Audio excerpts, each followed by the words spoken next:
Hello everyone, I80386SX. If you watched a live stream of mine recently, I apologize. It is about the subject that you are seeing in front of you right now. I put a BlueSCSI in here, but I couldn't get the macOS 7.5.3 installer to work. So as we are speaking, I found a 7.5 disk utility to see if I could see the hard drive. I let a program called Disk Jockey do the hard work, and oh, this is good. This is promising. So let us,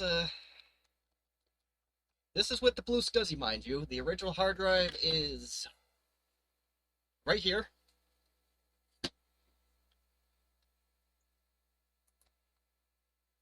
It's fine.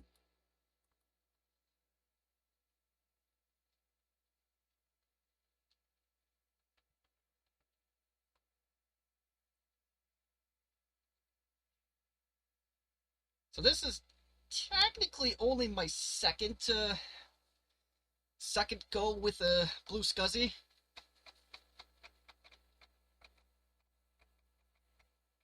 But I feel a little bit better about it because I think that I had it mostly right the first time.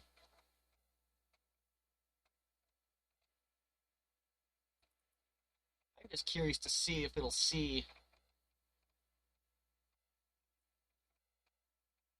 a brand or anything. No. It just says SCSI. Oop, wait. Connected to SCSI port. Eh.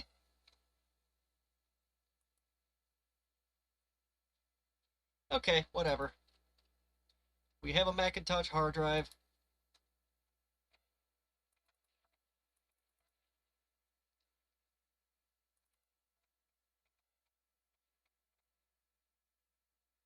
$157 megs free. Let's shut her down.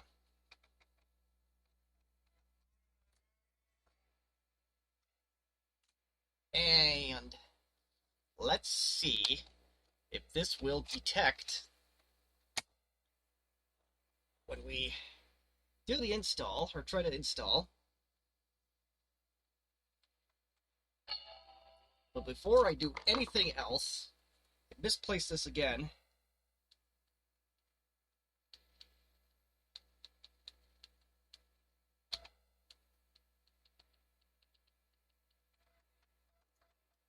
We're writing it down this time.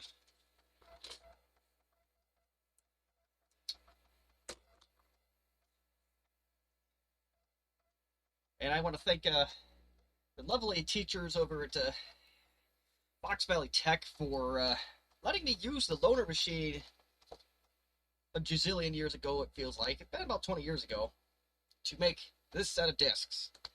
They had a bridge machine to make this possible.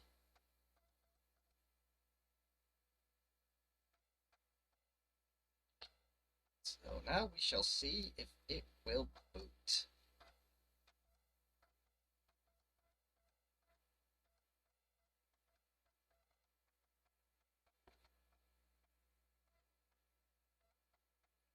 Well, we know it's going to boot, but we'll see if I can even try to install anything on this PowerBook 165 with the BlueSCSI.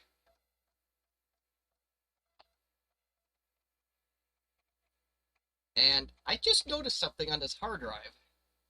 I'll show it to you in a minute here. And yes, this software was obtained legally. 20-some years ago, Apple released 7.5.3 available for public download. I don't know if they still have it, but that's where I got this from. Oh, look at that.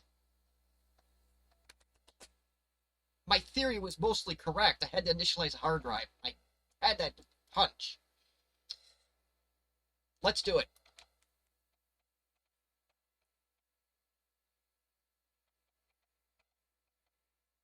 I'm going to take a quick picture of this.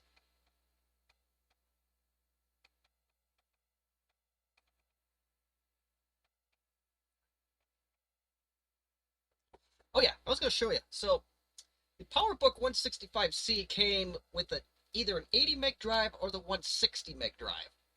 I don't know how I'll get the camera to behave here, but notice something's a little bit off about this one. That's 120 meg. So this drive is not original to this system. But at least it's an IBM. Most of these came with what's the other brand? The Quantum Go drives, and they have a little bit of a rubber bumper problem. And you can tell with my very early work, I did kind of repair one. Not for a Mac, but the Compact Contura Aero used them. And that rubber bumper was very, very sticky. But these IBMs don't typically have that problem.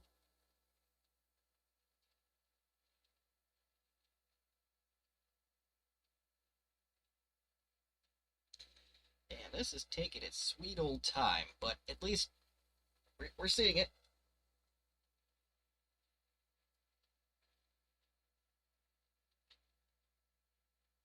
Of course, we're not going to stick around for the whole install, but once this starts going, then I will come back to it and go from there. But I want to see this go through before I leave this empty.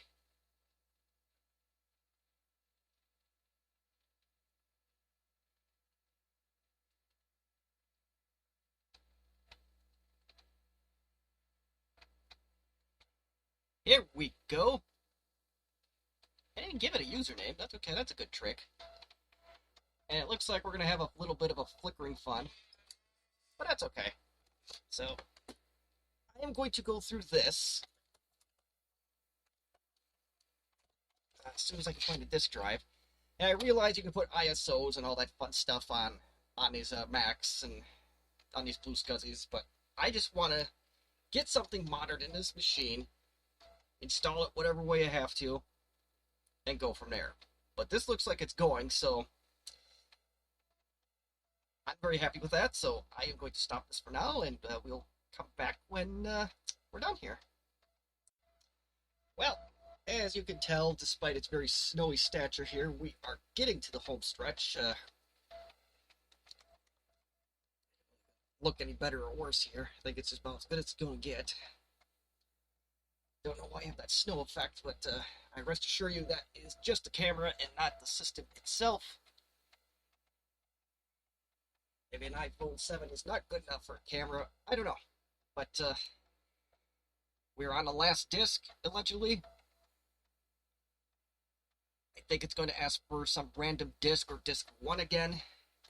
That's the downside to this installer, is it does ask for disk 1 randomly. But any moment now.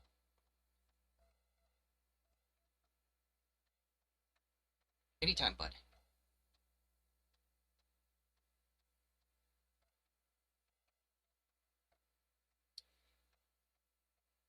Probably because we're watching a pot of water basically boil at this point. It's not going to actually do it. Oh, here we go. Building file system.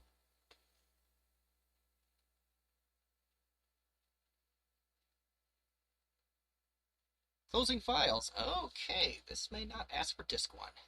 I thought it did at the end, but I could be wrong. Could be dead wrong. Oh, nope, I was right. So it's been about 20 years ago since I last installed this, at least that I can remember, on a PowerBook.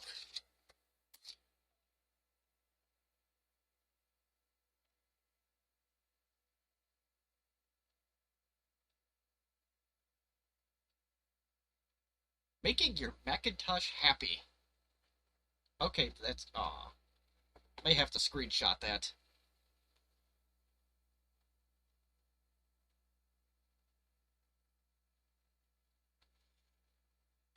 This is kind of interesting.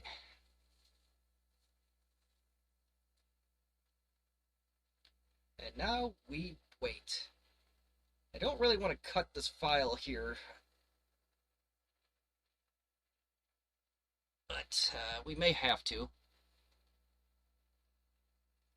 Just have to wait to see how long this particular portion of this takes and how much we can cut out. So far, this particular clip is at 2.5 minutes. I know probably a lot longer for you because this will be literally a clip, but we shall wait and see. And now it's in lieu of the rainbow ball that most of you probably know and love. We got the counting finger thing going on right now.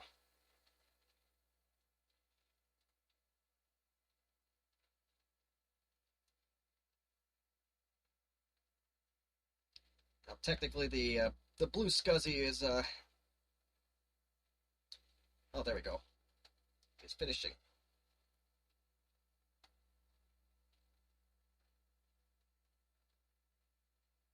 Here we go. Is it going to do something? I don't know.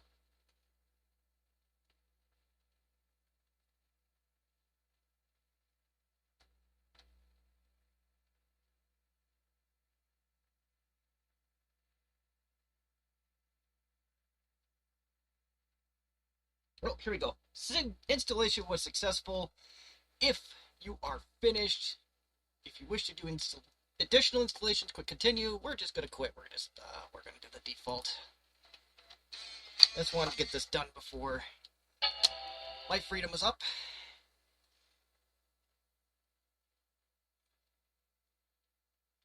We are now entirely on the BlueSCSI. And it looks like this display needs a recap, but that's a surgery for a different day.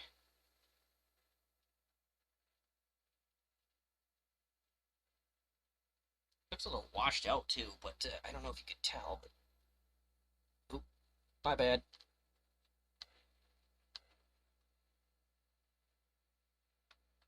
Shoot.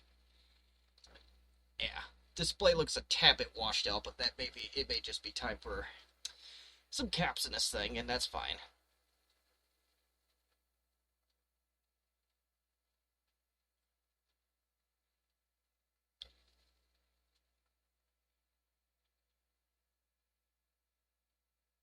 I don't remember how long this took with the IBM hard drive or the Quantum or what the cool kids call the OEM drive. But we're getting this far. That's a plus. There it is. We are now on a BlueSCSI. 134 megs available, not too shabby.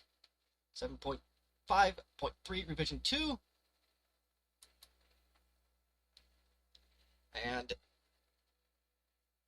not that anybody's going to accuse me of, slick video editing here, as illustrated by the poor camera workmanship here. Shut this down.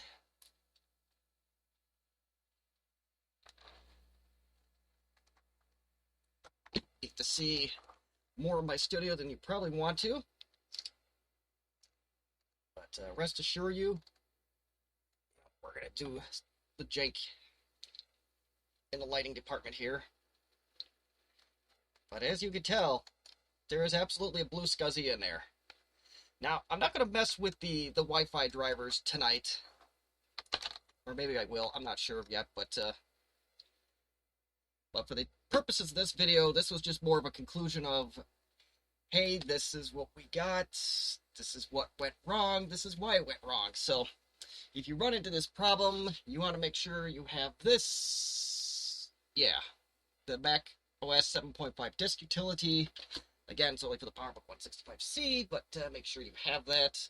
Oh, now we got some weird effects. Okay, that's special. Let's try that again. Put the camera zoomed in just a tad bit, but yeah. I know this is just an ordinary Office Depot disk, but WinWorld PC, I believe, has it. If you download their 7.5.3, it does come with the disk utility. So make sure you write with that. I will be putting together a scripted video when I get a chance, from a start to finish type situation, not just try to go by the seat of my pants situation like I did with the live stream. But now we know we got some good stuff out there, so And I didn't see any BlueSCSI stuff on PowerBooks, so maybe I'm using the wrong search term, but great investment. So, thank you for watching. If you were unlucky enough to watch the live stream, I apologize. That was a disaster. That's what we get for going rogue and super unscripted.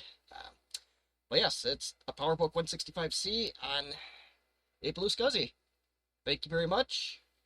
Have yourself a good one.